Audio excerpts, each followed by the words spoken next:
All right. All right, so I am Heather Brown. I work with the State Board of Education through ISU as a math content specialist. Janine? I'm Janine Shepard. I am also a math and science content specialist, and here in Southern Illinois. And Sue? I'm a content specialist for data and assessment, but I dabble in elementary math as well. So. Great. So we started IL Math Comm, since so many of you are new people. We started this really as a way to kind of spread the joy and wonder of mathematics, is what we talk about. I'm a huge proponent, lover of mathematics. And so the first few topics we kind of chose based on things we'd heard in the past. And then we've been picking topics ever since based on what we've heard on these calls or through people who know about these calls. So standards-based reporting was definitely one of them that was requested, which is why we're having this today.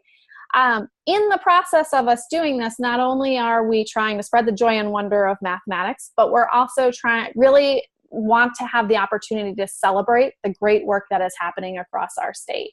And so many of the teachers that we have doing great work don't necessarily have an opportunity to share it with other people. So that's why we have kind of this invited guest system for, we plan ahead to make sure we have a few teachers to talk about a topic. And then we also invite other people who can come in. Also, after the initial talks, everybody has equal right to speak and ask questions or add information, add resources, add ideas to the table. At any point, if you have any questions, please feel free to stop us. So, any questions before we start? Otherwise, Sue, just give me a nod. Do you want to take over and introduce people, or you want me to go ahead and keep doing? Okay, she said to go ahead. So I have a list of who's supposed to be talking. So we are just going to kind of listen to a few teachers who have already transitioned to standards-based reporting and kind of we gave them a couple talking points. And our goal is that everybody will talk for 2 to 5 minutes, and then that we will still have plenty of time at the end to have a rich, full conversation, open conversation. So, Renu, can you tell us a little bit about yourself? I'll let you introduce yourself and then kind of tell us your experiences with standard-based grading. Renu, you're still on mute. Good. Thank there you go. Thank All you. Right. My name is Renu Massa, and I am working at Waukegan High School. This year I'm teaching geometry, and I've implemented a standards-based grading pilot program in my classes this year. So I have a little presentation. So shall I click to that? Yep, okay. You can share your screen. That's fine. Okay, just give me a second.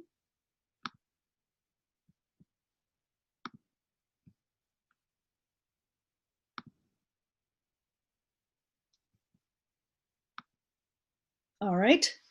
Are you able to see?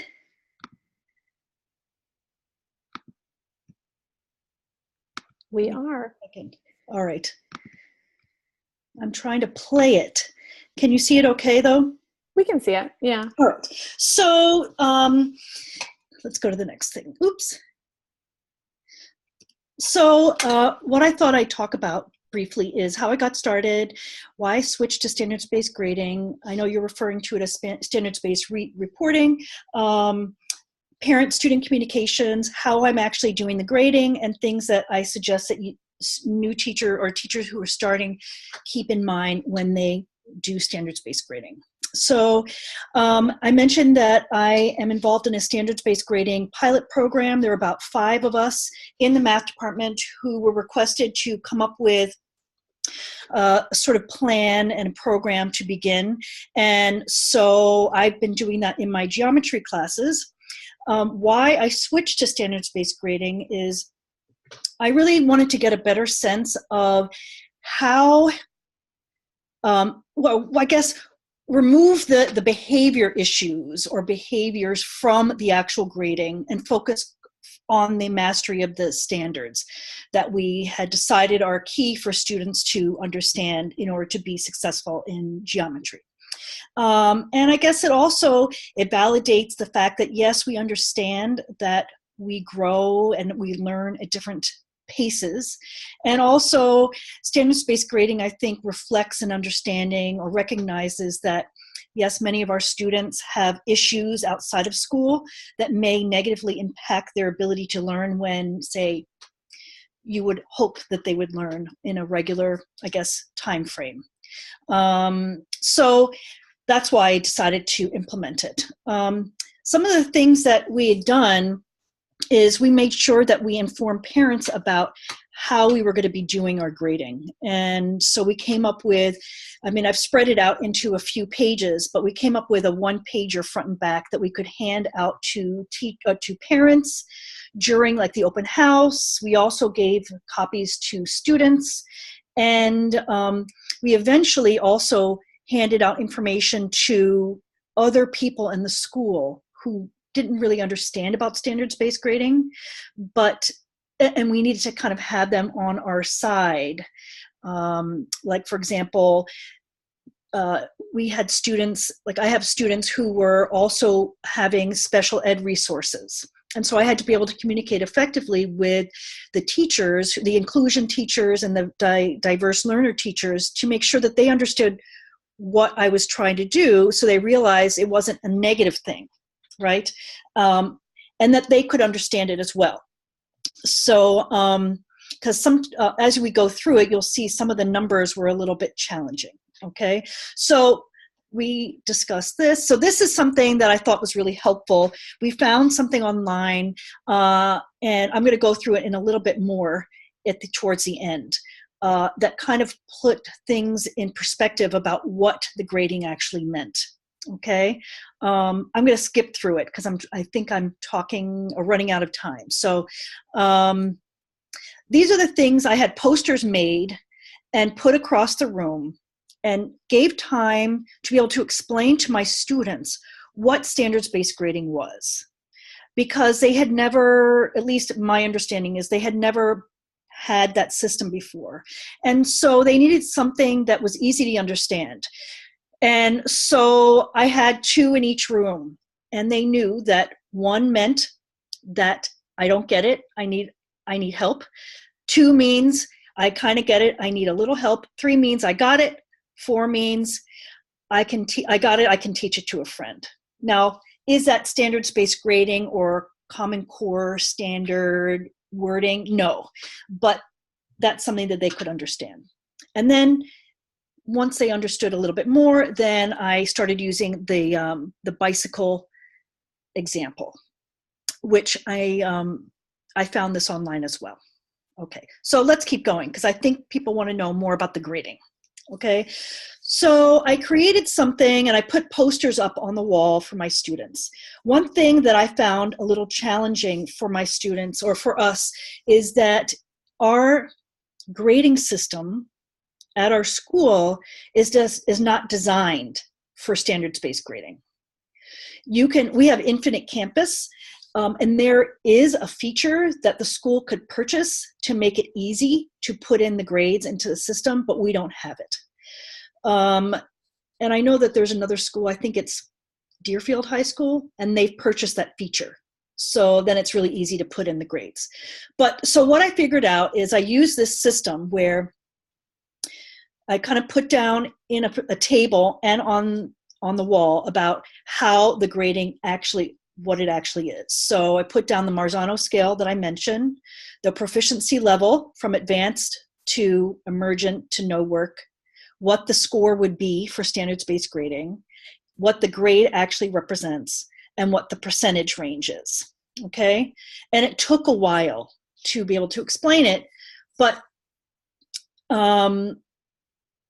once I was able to explain it and they understood, okay, well, if they got 100%, or if they say they got a 4, they understood everything and they could explain it to a friend or they could create their own problem, then that's equivalent to, say, between a 91 and 100%. And that's a 4 in the computer, okay? If they were emergent, they didn't really understand. And that's how it's going to be for many students in the beginning. They're going to get a 1. And it's not a 25%, right? But it actually represents between a 61 to 69%. Okay, so then I had to calculate, well, what numbers would I actually put into the into Infinite Campus, into our grading software. So I ended up, for some of the, like for a 1, if I just put a 1 in, that would be 25%, and then they'd be failing, right? But it actually would, in order to represent 69%, it would have to be 2.76 in the computer, which in the beginning, students really didn't understand, but eventually they saw the actual percentage and there was buy-in, okay? If they got a 2, that meant it's like a 79%, which is like a 3.16, and so forth, okay? So I recommend for when you're first starting that you keep it really simple so that you can explain to whoever you need to explain it to, and you apply it to the formative, apply this to the formative and summative assessments in the beginning.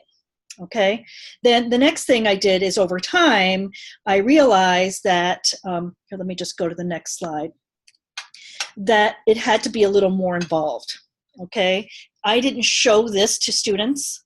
I kept that for me because it's too much information. And so what I was trying to do is I wanted to make sure that as I progressed or graded summative assessments, you know, that there was, maybe the student didn't get 100%, but they had an A, okay? So I wanted to be able to show, I guess instead of 5 grading levels from 0 to a 4, that there was some in between, okay? Okay, what else? So things to keep in mind is try and keep it simple, even though it may not look that simple. I had to actually keep Post-its close to me so that when I was putting in grades, I was able to make sure I put it in properly. I suggest you have grading system posters made and hung up on the wall, and you allow extra time to talk with your students to get buy-in so that you know that they know that you're trying to be fair and that it's all about the mastery of the concepts. I provide extra time. I allow my students to make corrections to their homework up until the day of the test, the summative exam. And I allow students to have multiple opportunities to redo tests as well, or to make test corrections. What else? And one thing we don't have, which I would like us to have, is collaboration time. So maybe you don't have control over that, but I think it's really important, even if you have to meet on the weekends. Any questions? Okay. All right, if you can stop sharing your screen, we will go to the next person, and then we'll kind of leave the questions more for the end. Okay, let me see. Should be at the bottom. You should still be able to say stop share. Oh my God, I can't see it. It's not way at the bottom. Maybe I'll just get out and come back. Oh, wait. Can you do it for me? Janine, can you do it for her? Oh, there, I see it. Oh, There you go. All right. Great. Then we will move on to Becky. Becky, can you introduce yourself and then tell us a little bit about your work? So my name is Becky Wood. I am a 7th and 8th grade math teacher in Lake Zurich Middle School North.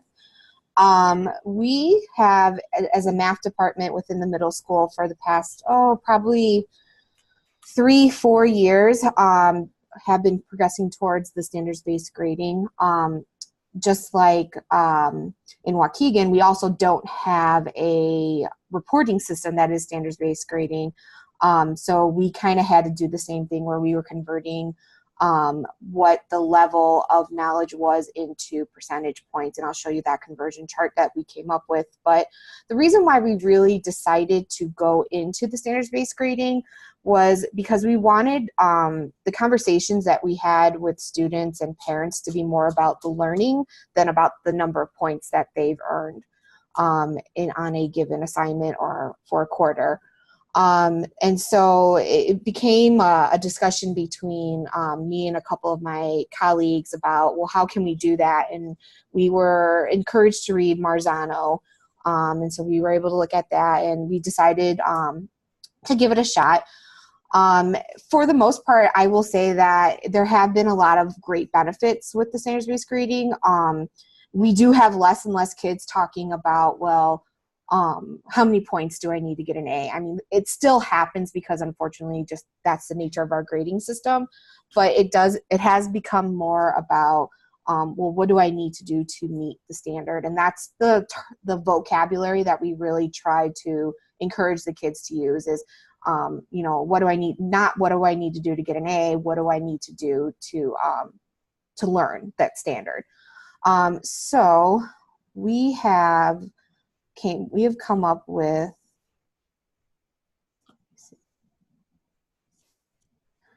so our conversion chart is a little different. I went on and I did a bunch of research with a bunch of different school districts that were kind of in the same boat as us, and this was the chart that we came up with. It was kind of the same idea that, if you are getting a 4.0, you're getting those higher order application problems. You're taking it above and beyond just the norm. And we converted that. We said that was 100%.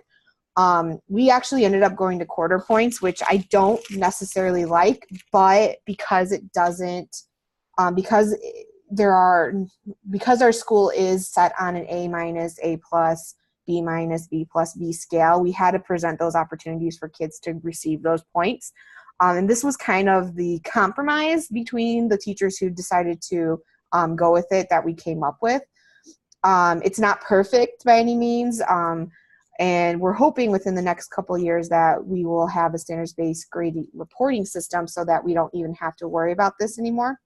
But we said basically 2.0 is you're developing. You can do the simpler content. You can do the standard that led up to it, but you're not quite there yet. And then a 3.0, that's where you're meeting that standard. That's where we want you to be at. With in mind that, sometimes it takes kids a little bit longer to actually meet the standards, and we were okay with that. So one of the things that we had to allow for was, those retakes. How can we keep kids to come back to the material and keep learning it? So we ended up, what we did in 7th grade especially is creating several artifacts that we would have students complete throughout the school year. So, for example, this is one of our artifacts on solving equations, and we present them with level 4 opportunities, as many artifacts as possible, just to see, can they do those higher level questions. Let's see another one. Here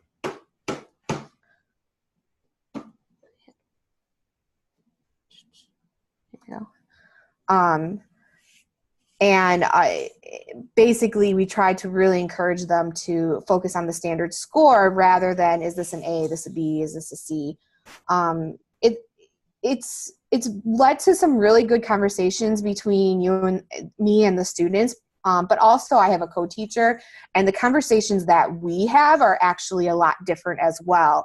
It's not about the points anymore. It's about, okay, well, why didn't they meet the standard? Why are they not showing growth? Because we're really looking at the trend of data.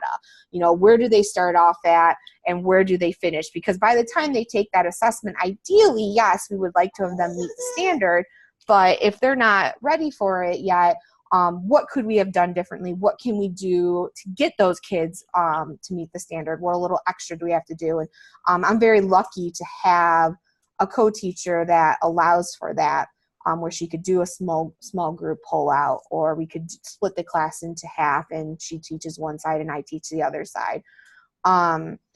So I really like it. It's, for what we're doing, I think that it has lent itself nicely. If I could change this and not have to worry about these percentages scores anymore, I think that would be a great world, but we're making do with what we have, and we really When we have conversations with parents, we really streamline it to they have met the standard, they have not met the standard. And that's really how we kind of guide our conversations. So, yeah. Great. And I think I actually skipped over somebody. I think, Kim, were you supposed to speak about high school as well? Yeah, I was. Okay. So I apologize. I went out of order. How do I stop sharing my screen?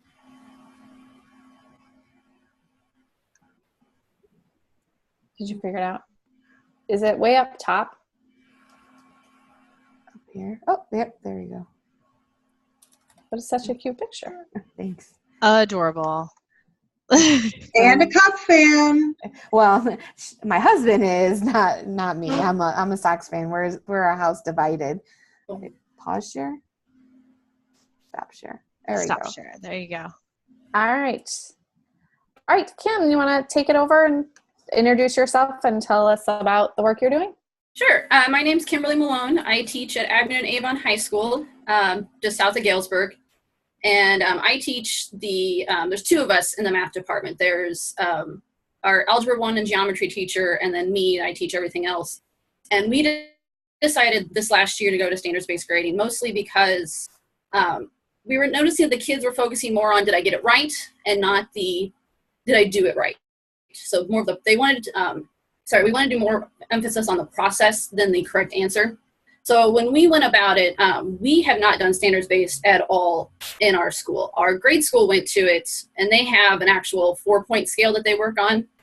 So for us, we had to develop our own, and just like the other two, it was kind of hard to come up with our numbers. So I'm going to see if I can share this.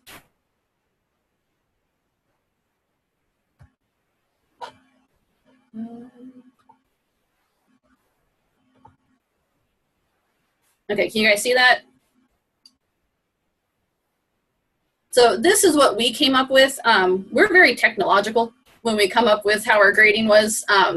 So we wanted to be very, very specific and not just a vague grading is how we kind of saw it. So we still go by the 90, 80, 70 grade scale. So we had to break down our numbers based on what would be considered an A on a normal class, a B, a C, and so on. So if they got a 5, that means they had no errors whatsoever in a quiz on that question. If they made a non-content mistake, so for example, we were talking about the difference between if we were grading them on solving quadratic equations and they messed up something like 5 plus 3, we didn't want them to get a lot of deductions because of that. So we said that was a 4.5. And then we went down to if you made a content mistake, so that was something that was based on the standard we were assessing. Or you made 2 non-content mistakes. So you made 2 careless errors, but you didn't think to go back and check it. We made that a 4 out of 5. And we just kept going down until on a number 1, you got it. If you attempted something, it may not have been correct, but you were starting on that right track. You just didn't follow through with it. That was a 1. And then a 0 was nothing whatsoever. So this, having this there when I was grading the quizzes has been very helpful for us because like I said, it made it so it was less vague, I guess. It was more specific on how we graded. The kids knew exactly what they made a mistake on. So if they got a 4.5 out of 5 on a standard, they knew I just made a careless error. I need to check my work before I'm done next time. Or it was I got a 2 out of 5. Okay, that meant I really don't know what I'm doing and I need extra help. And we did the same thing where if they messed up on a standard, they had to go back and show us that they knew what they were doing. So we gave them extra practice problems for them to work on, or we just pulled them off to the side and had them work with us one-on-one to show us they actually have mastered that topic with us there to watch, and then we had them do it on their own again to show us for sure. And here is one of our quizzes that we made. I do want to point out we went to self-paced classrooms as well, so this looks a little different, but we broke up each quiz that we gave, and the kids take them all on their own based on the standards they had. And what we noticed when we were writing these quizzes was that when you picked the standards you wanted to work on, you needed to be as specific as possible. Because if you had vague standards, you could, like solving quadratic functions, you have almost 5 different ways that you can go about solving these. So we wanted to make sure we broke down each one specifically. That way we were able to test at least 2 or 3 questions per standard. We found was about a good overhaul amount for each one. Otherwise, the kids just felt overwhelmed. So what we did when we graded them was we graded each question individually. So they would get graded on the rubric that I just showed you on question 1, then they would get it graded on question 2, and then we averaged the scores for that standard. And that's how they got the score overall for the standard. So they could do really well on question 1, get a 5, but on number 2, because it was fractions, they let's say they got a 3. Well, overall they would get a 4 for the standard, which shows they know what they're doing. They just may need a little help in the long run. And this really helped us out with the students to understand where was their lack of knowledge. Was it the content itself, or was it just the careless mistakes that we all make that we don't check sometimes? And I've asked kids all throughout the years, and they say this is probably the best thing they've had because they know for sure what it was they messed up on. They don't have to go back and say, okay, well, I got it wrong. What does that mean? It was, okay, I made a careless mistake. I just need to be careful next time. So for that, all the kids that we've had, and I do this all the way up through calculus, and they love going to standards-based just for the fact that they know where they stand. And they don't have that question of, well, what do I need to get that A? It was the, what do I need to understand the standard? I think I can't open it up because the thing's in the way. But that was pretty much it. The biggest thing that I have is your standards when you go to decide them, depending on your classes. For some classes, you have standards you have to teach. But I would definitely go through them and nitpick them. If they're too broad, break them up. I think we had a set of maybe 50 to 60 standards per year for each one of us. And that just depends on the class itself. Like here's my Algebra 2. I broke down each standard, put them in order, and the kids get access to this so they know what sections they're on. And if you notice, they get assessed more than once on each standard. That's how we did it. So we kind of have a revolving quizzes for our kids. They'll get assessed on, like I have here, the first 5 standards, and then kind of maybe like 2 weeks later, they'll get reassessed on the last 4 standards plus a couple more, just to make sure that the kids are keeping up to date. It's not one of those where it goes in their brain and out once the test is done. And we noticed this helps them retain it better. So when finals come, they're like, oh, well, yeah, we did that. I got it. I now remember it, instead of saying, oh, well, that was like 3 months ago. I don't remember it anymore. So I really enjoy standards-based grading. I enjoy it a lot. And now I have to figure out how to stop sharing. That was much faster. Well, everybody else kind of covered everything, so I just kind of wanted to hit the why I liked it. All right. All right, Sue, then you're going to close us up with, before we open it up to everybody, I guess I shouldn't say that.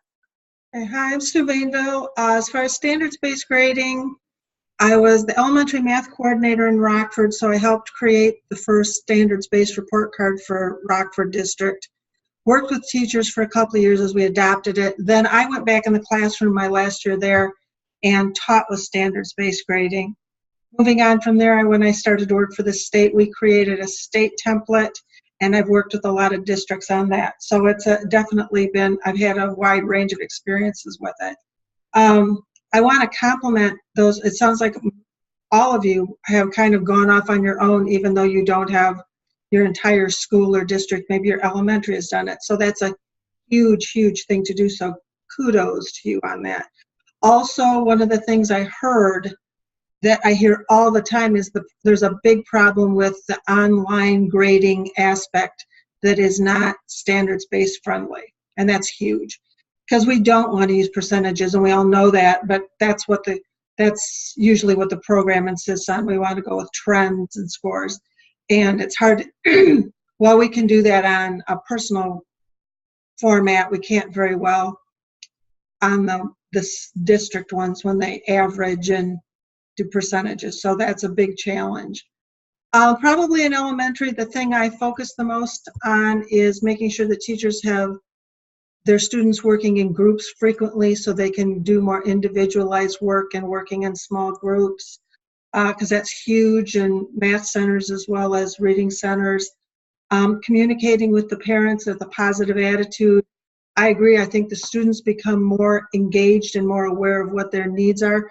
I had fourth graders come up to me talking, I don't understand author's voice, yes, Mrs. Mainville. How do I do that? I had taught over 25 years. I'd never had a kid ask me that. So I thought that was huge. I like the idea of putting a big poster that says "yet" up on a wall in elementary. That it's just, they can't say, I don't know how to do this. It's, I don't know how to do this yet. And it creates that mind growth atmosphere. And I felt like my lower struggling students got less frustrated because they knew they were going to have multiple opportunities. And probably the other thing with elementary too is to remember that it doesn't have to be a formal grade to be correct. If a student doesn't demonstrate mastery on a given test, that you can informally assess them or observe them, take notations of that, and if you're sure that they've got that skill, go back and change it to a meets. Don't make yourself crazy making formal tests all the time, because you just don't have the time. And it's not necessary. You're a professional. They've demonstrated to you. They've got that learning. Record it, move on to simplify your life. And that's all the time I'll take, because we have, I'm sure, maybe questions. And I don't know how many elementary people we have here, so I don't want to take up too much time. So I will hand it back to Heather and let her do her thing. Yeah, we'll open it up right now. Does anybody have any questions, either for the speakers or in general, about standards-based grading, or concerns or additional ideas to put forth? Go ahead, Dave. All right. Sorry, I'm losing my voice. So at Bradley, we've been doing standards-based for like 4 years now. And we rewrote the curriculum. And one of the problems that I found that we have in our department is, we had a list, much like one of the presenters put up, where it was each standard, and we have about like 30 to 40 standards per course, right? But what we're struggling with now is it's very choppy. So we're not putting it all together. Kids aren't putting it all together. So as an AP calculus teacher, I know I need my kids to take several standards and be able to incorporate them into one problem. And I guess my question is has anyone else ran into that problem? It feels that, their tests, like our tests are broken up by standard instead of, like, that's not how their tests are in AP Calc. That's not how the standardized test, that's just not how things always are, especially in math. And so I guess I like standards-based grading. I'm just trying to figure out a way for when we rewrite our curriculum in the next 2 years here, how I can make it so it's less choppy, and we can incorporate multiple standards and still do standards-based grading, if that makes sense. Yeah, that's a great question. I had a similar question listening to people talk. Can anybody feel like they can address that?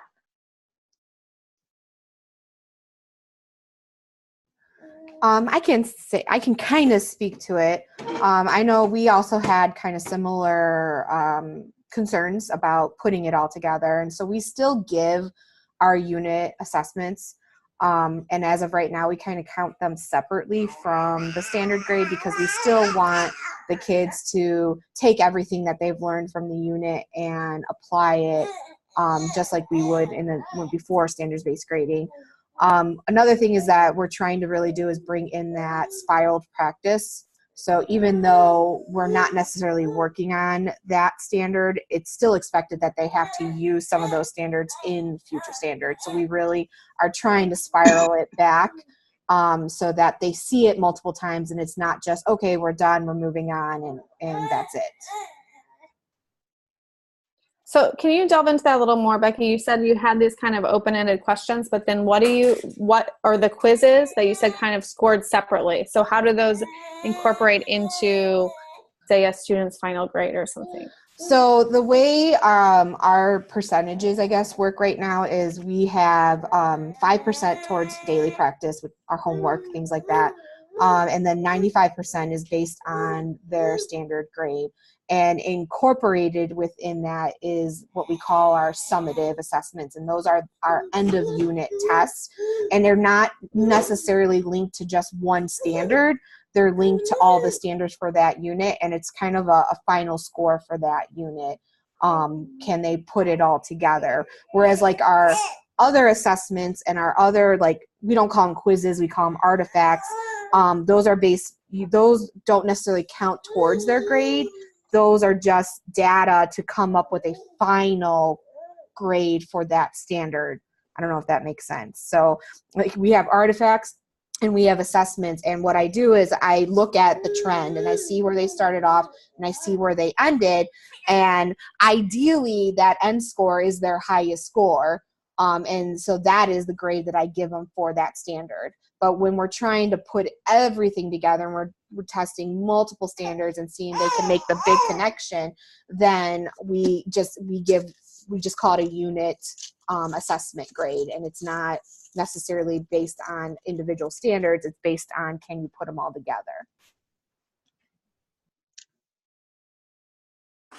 Go ahead, Dave. So I'm sorry, I'm just trying to understand what she was saying. So like you have what we would call, sounds like we call them formatives, you call them artifacts that grade each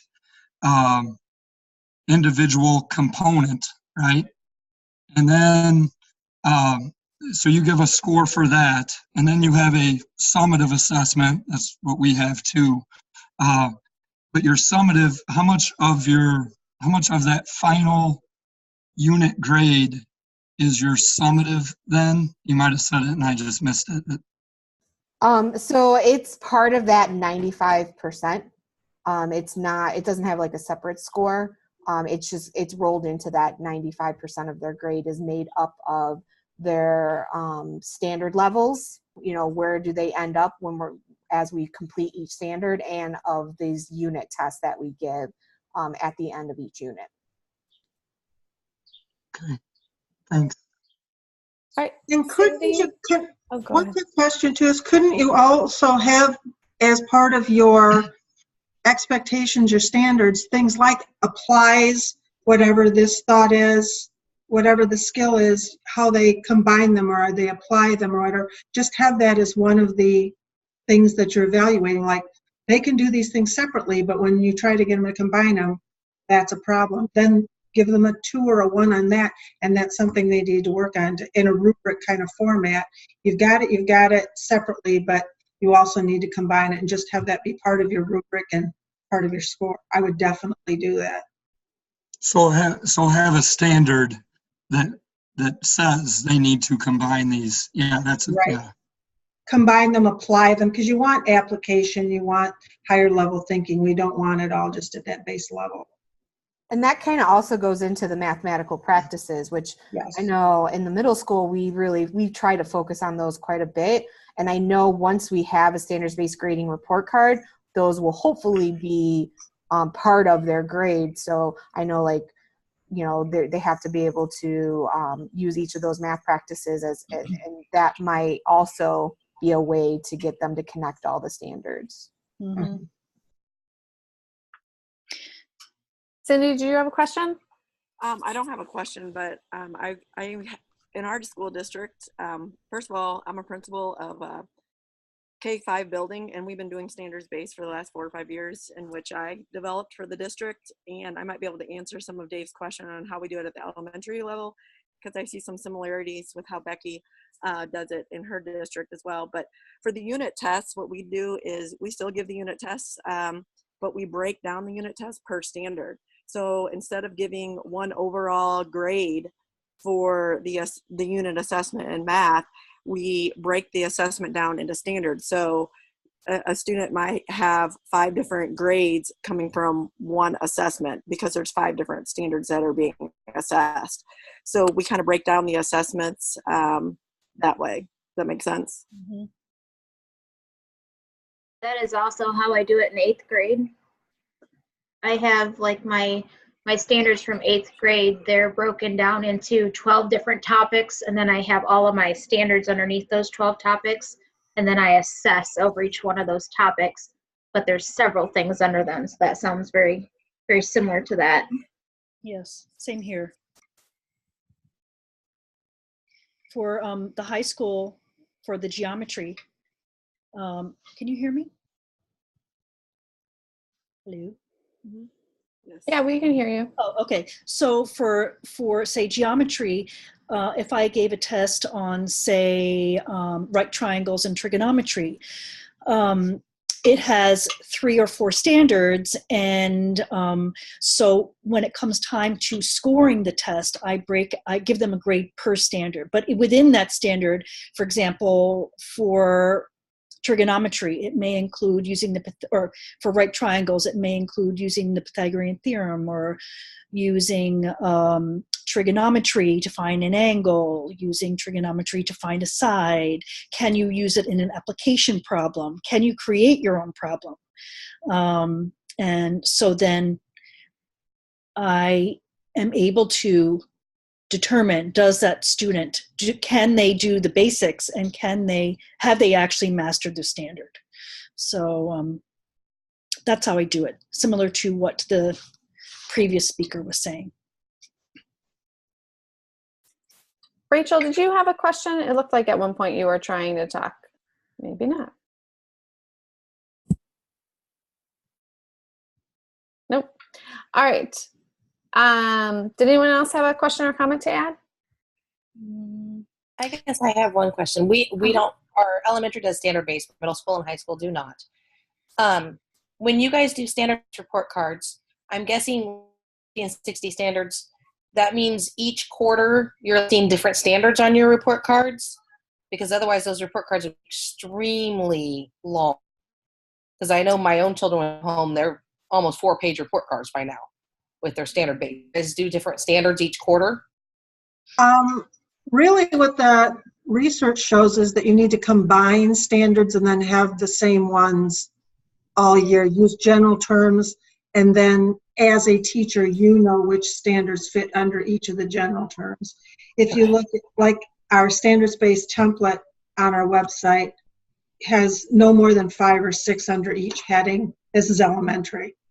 But we don't have more than 5 or 6 because it's too much for the parents. They can't understand it. And it can also show growth through the year. Does that make sense? Yeah.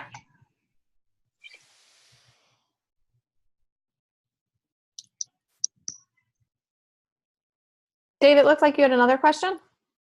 Yeah, not so much a question, but we had, there was a lot of people who were talking about Infinite Campus and reporting.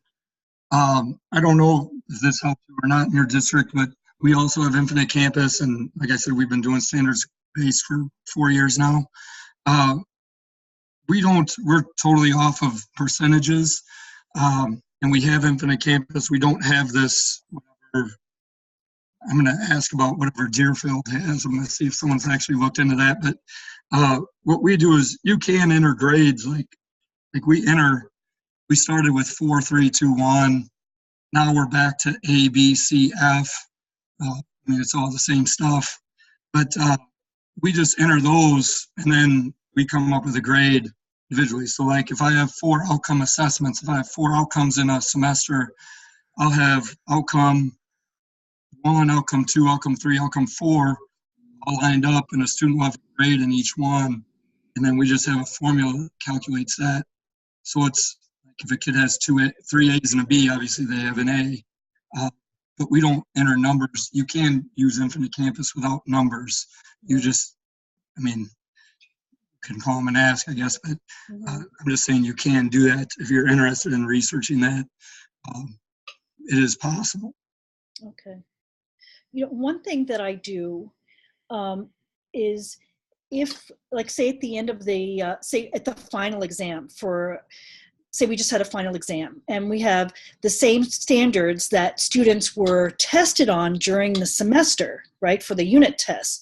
Well, you would think that by the time the final exam comes around, that the student should be able to demonstrate a higher level of mastery. So what I do is I record how the student did by standard for the final exam, and then I go back to the quarter grades for their assessments, and I increase those grades for those tests or those quizzes to reflect that increased mastery. Because if they've shown that they know how to do it at the end of the year, then why not? So I guess some people may say, no, don't do it that way, or you could average. That's just how I've decided to do it. In real standards-based grading, you don't average, you go to trend, whatever the most recent trend is. Mm-hmm. Averaging isn't a standards-based thing because it's supposed to be growth over time. Right, so I don't do that. I go back and I put in the grade for what they've earned at the end of the year, which is the final summative. And I think that makes sense in terms of what we're trying to accomplish here. So.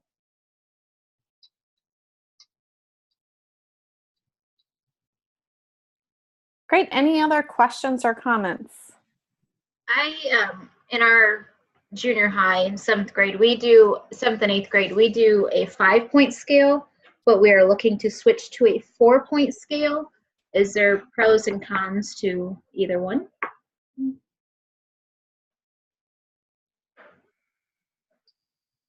Four is more traditional, and it really kind of gets you away from that 5 is an A, 4 is a B, 3 is a C. You aren't really changing anything if you're keeping that scale. Whereas the 4 is the more traditional for standards-based. And some districts even just use 3, either meets, doesn't meets, or, is struggling, didn't do it. So I think less is more if you can do it. So we only went to the 5-point scale because our school doesn't do standards-based grading. It's just the math department that does standards-based grading. Our grade school, however, does that 4-point scale, and we would prefer to do that if we could. It's a lot easier. I mean, you saw my rubric. That's really, really out there. But having the 5 for what we have now works, and until the whole school goes standards-based, that's what we have to stick with. I say that's the situation we are in too. Like, the math department's the only one that does it. And I think that's partly why we started with 5, but I think we're really looking into going to that 4 route. Yeah, when we were discussing starting the standards-based grading, I don't even think we really ever considered the 5-point scale. I think we just stuck with the 4-point scale, and we kind of saw what other schools who were in similar boats were doing, and that's how we got our conversion chart. Yeah, I can see though why the 5-point scale would be easier though if you're the only department doing the standards-based grading. But I mean, we make it work. There really hasn't been too much complaints, I guess. Like it's definitely, I would say it's probably easier to implement as far as like Sue said, less is better.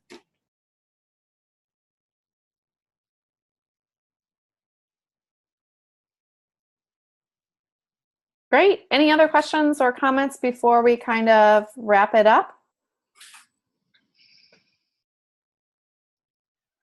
Sue, do you have any final comments you want to give us as your standards-based grading guru?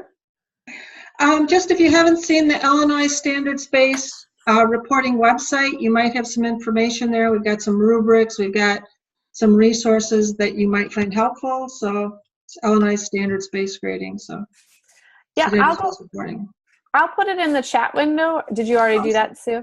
Otherwise, I can do that real quick. Also, something to think about for standards-based, we've talked about, I linked to the math listserv, but you guys also, Sue, you have your own listserv for standards-based reporting, correct? Yeah, we do. Okay. So I am going from the website and assuming isbestandardsbasedreporting.com. Is that correct? Yep. Great. I have copied that in. Any other final questions or comments? Thank you all so much. Thank you. Agreed. Thank you so much for sharing all the hard work that you're doing, especially when so many of you are doing it kind of alone or with just one or two other people at your school. So congratulations. We will not be having an IL MathCom next week. Our next one will be on June 21st, talking about CTE. So if anybody's interested, please sign up for that one. We'll be talking about geometry and construction. Thank you very much. Have a good night. Bye. Bye.